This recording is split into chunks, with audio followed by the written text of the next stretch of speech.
ഈ മേഡം തന്നെയാണോ വിളിച്ചതിന്? വളരെ നന്ദി. മറ്റൊരു കോളർ വെയിറ്റ് ചെയ്യുന്നുണ്ട്. ഇനി ഒരു ഇടവേള. ഞാൻ പറഞ്ഞു പരിപാടി തുടരുന്നു. അപ്പോ നമ്മള് സഹയാത്രികരെ കുറിച്ചാണ് പറഞ്ഞത്. സ്ത്രീകൾ മാത്രമുള്ള സംഘമാണോ? ഞങ്ങള് സ്ത്രീ പുരുഷന്മാരെല്ലാവരും ഒന്നിച്ച് ചെയ്യാറുള്ളത്. പിന്നെ ഇതിനകത്തൊരു ഡിസിപ്ലിൻ ഉണ്ടാവുമല്ലോ. തീർച്ചയായിട്ടും. ഇത് നമുക്ക് പലപ്പോഴും ഈ ഹോസ്റ്റലുകളിൽ താമസിക്കുന്ന പലരുടെയും പരാതി കേൾക്കാറുണ്ട്. ഒരു അഡ്ജസ്റ്റ്മെന്റ് പ്രോബ്ലം എപ്പോഴും ഉണ്ടാകാറുണ്ട്. പല തരത്തിലുള്ള ആൾക്കാരുണ്ടല്ലോ. പറഞ്ഞ അതിനെ ഒന്ന് ഏകോപിപ്പിച്ചു കൊണ്ടുപോകുന്ന ഫാക്ടർ എന്താണ്? അത് എന്ന് പറഞ്ഞാൽ നമ്മളെ യാത്രാ സഹായി എന്ന് പറഞ്ഞാൽ നമ്മളെ കൂടുതൽ ആൾ വരും. അവരുടെ കഴിവാണ് ഇവരൊക്കെ. അവരെ ശരിക്കും നമ്മൾ അവരുടെ കഴിവ് തൊഴണം. കാരണം ഇപ്പൊ മിനി പറഞ്ഞ ഈ അനുഭവം പല യാത്രകളിലും എനിക്ക് അനുഭവപ്പെട്ടിട്ടുണ്ട്. പലരും പല സ്ഥലത്തുനിന്ന്, പല വീടുകളിൽ നിന്ന്, പല ജീവിത രീതിയിൽ നിന്ന് വരുന്നവരാണ് ഈ ഒന്നിച്ച് യാത്ര ചെയ്യുന്നത്. അപ്പൊ പലർക്കും പല പല ആവശ്യങ്ങളായിരിക്കും. അതെല്ലാം വ്യത്യസ്തമായിരിക്കും. അപ്പൊ പരസ്പരം ചിലപ്പോ ലഹള വരെ പലപ്പോഴും ഉണ്ടായിട്ടുണ്ട്. പലരും സമ്മേളനത്തിന് അത് തീർക്കാൻ വേണ്ടിയിട്ടും കാര്യങ്ങളും അങ്ങനെ. ഇതെല്ലാം ഈ യാത്ര സഹായിയാണ്. ഒരു യാത്ര ഓർഗനൈസ് ചെയ്യുന്ന ആളുകളുടെ കഴിവിനനുസരിച്ചിരിക്കും ഈ ഒരു കാര്യം എന്നാണ് എനിക്ക് തോന്നുന്നത്. അത് പ്രധാനമാണത്. പിന്നെ ലക്ഷ്യം മാർഗവും ഒക്കെ അതെ, എല്ലാവരും ലക്ഷ്യം എന്നാകുമ്പോ ഇതൊക്കെ മറന്നു പോവുകയാണ്. ലക്ഷ്യത്തിൽ ആദ്യം 1-2 ദിവസത്തെ ഈ പ്രശ്നമൊക്കെ വരുള്ളൂ. പിന്നെ എല്ലാവരും ഒന്നായി സ്വന്തം കുടുംബാംഗങ്ങളെ പോലെ ആദ്യം ഉണ്ടായിരുന്ന പ്രശ്നങ്ങളൊക്കെ മാറി ഒന്നിച്ചാണ് ലക്ഷ്യത്തിലേക്ക് നീങ്ങുന്നത്.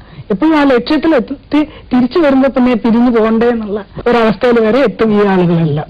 അത് ഒരു ഇത്രയും യാത്രകൾക്കിടയിൽ ഏറ്റവും ദീർഘനാൾ വീട്ടിൽ നിന്ന് മാറി നിന്നത് ഏത് യാത്ര? അത് ആദ്യത്തെ 33 ദിവസത്തെ കാശി ചതുർധാം ഹിമാലയ യാത്രയാണ്. പിന്നെ അത് കഴിഞ്ഞ് 2 പ്രാവശ്യത്തെ കൈലാസ യാത്ര, പിന്നെ അമർനാഥ് യാത്ര, പിന്നെ എല്ലാം 10, 15 അങ്ങനെ 20 ദിവസങ്ങളിൽ ഒതുങ്ങുന്ന യാത്രകളാണ്. സാമ്പത്തികമായ ബാധ്യതയുണ്ട്. സാമ്പത്തിക സ്ഥിതി ഇതിനൊരു വലിയ ഇമ്പോർട്ടന്റ് ആയിട്ടുള്ള വശം തന്നെയാണെന്ന് ഞാൻ വിചാരിക്കുന്നത്. വലിയ വലിയ യാത്രകൾക്ക് വലിയ വലിയ ചെലവുള്ളതാണ്. ചെറിയ യാത്രകൾക്ക് അത്ര തന്നെ ചെലവ് വരില്ല. ഏകദേശം നമ്മൾ ഒരു കൈലാസ യാത്രയ്ക്ക് ഏകദേശം 1 ലക്ഷത്തിന്റെ പുറത്ത് എങ്ങനെയായാലും നമുക്ക് ചെലവ് വരും. ചിലപ്പോ നമ്മുടെ സ്ത്രീകളൊക്കെ ആഗ്രഹിച്ചാലും പോകാൻ സാധിക്കാത്തവരുണ്ട്. വളരെ ശരിയാണത്. എത്രയോ പേര് അങ്ങനെയുണ്ട്. അത് ഞാൻ പലപ്പോഴും ആലോചിക്കാറുണ്ട്. ദൈവം തരുന്ന ഒരു അനുഗ്രഹം പോലെ എനിക്ക് തോന്നുന്നുള്ളത്. അത്തരത്തിലുള്ള ആൾക്കാരെയൊക്കെ കൊണ്ടുപോകാൻ എന്തെങ്കിലും തീർച്ചയായിട്ടും സഹായ സംഘം. അതെ. പിന്നെ ഞങ്ങള് സെൻട്രൽ ഗവൺമെന്റിന്റെ കീഴില് യാത്ര കൊണ്ടുപോകണം. അതിന് ചെറിയ എന്തോ സബ്സിഡി കൊടുക്കുന്നുണ്ടോ എന്ന് എനിക്കൊരു സംശയം. എനിക്ക് തീർച്ചയായിട്ടും ഉറപ്പില്ല.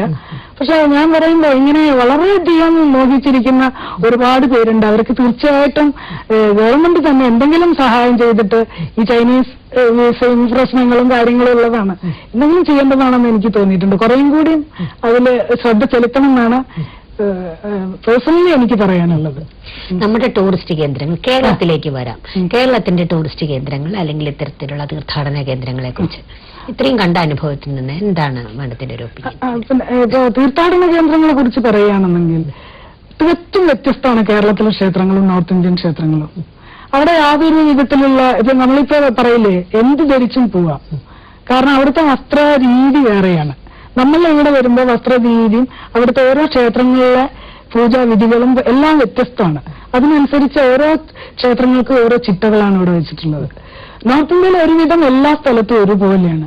പിന്നെ ആരാധന നമ്മൾ വളരെ നേരത്തെ അമ്പലത്തിൽ പോകുന്ന കൂട്ടത്തിലാണ്.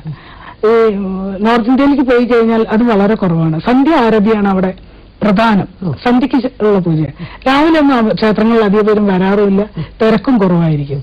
എപ്പോഴും സന്ധ്യക്ക് ശേഷമാണ് അവിടെയുള്ള ക്ഷേത്രങ്ങൾ. ഇതിന് വ്യത്യസ്തമായിട്ടുള്ള ക്ഷേത്രങ്ങൾ നമ്മൾ ശങ്കരാചാര്യരുടെ ഇന്ത്യയിലെ ഭാരതത്തിന്റെ യൂണിറ്റിക്ക് വേണ്ടിയിട്ട് വളരെ ആദ്യം പ്രയത്നിച്ച ആചാര്യൻ അദ്ദേഹമാണ്. അതുപോലെ ബദരി കേദാർ അദ്ദേഹത്തിന്റെ ചിട്ടപ്രകാരം രൂപപ്പെടുത്തിയിട്ടുള്ള സ്ഥലങ്ങളിൽ ഏകദേശം നമ്മളുടെ ആചാര രീതിയിലുള്ള രാവിലെ തന്നെ പൂജകളൊക്കെ തുടങ്ങുന്ന സ്ഥലങ്ങളാണ്. മറ്റുള്ളതെല്ലാം വ്യത്യാസമാണ്. ഇങ്ങനെ കുളിച്ച് ശുദ്ധമായി പിന്നെ എങ്ങനെയാണ് അങ്ങനെയൊന്നും യാതൊരു റൂൾസും അവിടെ ഇല്ല. പിന്നെ ചെരുപ്പ് ഉപയോഗിക്കാൻ പാടില്ല, ലെതർ സാധനങ്ങൾ ഉപയോഗിക്കാൻ പാടില്ല. അങ്ങനെ ചില നിബന്ധനകൾ മാത്രമേ ഇവിടുന്ന് വിട്ടാലുള്ള വലിയ വലിയ ക്ഷേത്രങ്ങളിൽ. പിന്നെ ക്ഷേത്രത്തിന്റെ കടക്കുമ്പോൾ ചിലവുകളുണ്ടല്ലോ. അത് ഞാൻ പറയാം, നമ്മൾ ഇവിടെ വളരെ കുറവാണ്. നമ്മളിപ്പോ പുരി ഒക്കെ പോയി കഴിഞ്ഞപ്പോ എല്ലാ ക്ഷേത്രങ്ങളിലും ഇപ്പൊ കൂടുതൽ ഞാൻ കാണുന്നുണ്ട്. ചില സ്ഥലങ്ങളൊക്കെ ഞാൻ പല തവണ സന്ദർശിച്ചിട്ടുണ്ട്. അവിടെ ചെല്ലുമ്പോ പണം കൊടുക്കുന്നവർക്ക് ഒരു പ്രത്യേകത, എത്ര കൂടുതൽ നമ്മൾ കൊടുക്കുന്ന ദക്ഷിണയുടെ ഇതനുസരിച്ചാണ് ഇത് തരുന്നത്, ദർശനം തരുന്നത്. അത് എനിക്ക് പലപ്പോഴും ഒരു വിഷമായിട്ട് തോന്നിയിട്ടുണ്ട്.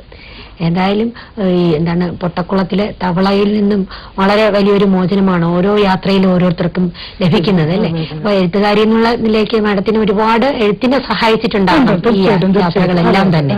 അപ്പൊ അകക്കണ്ണും പുറം കണ്ണും ഒരുപോലെ തുറപ്പിക്കുന്നതാണ് യാത്രകൾ. എഴുത്തിനെയും അത് വളരെയേറെ സ്വാധീനിക്കുന്നു എന്നാണ് മാഡത്തിന്റെ വാക്കുകളിൽ നിന്ന് മനസ്സിലായത്. ഇത്രയും വിവരങ്ങൾ പങ്കുവച്ചതിന് വളരെ നന്ദി. എനിക്ക് വളരെ സന്തോഷമുണ്ട്.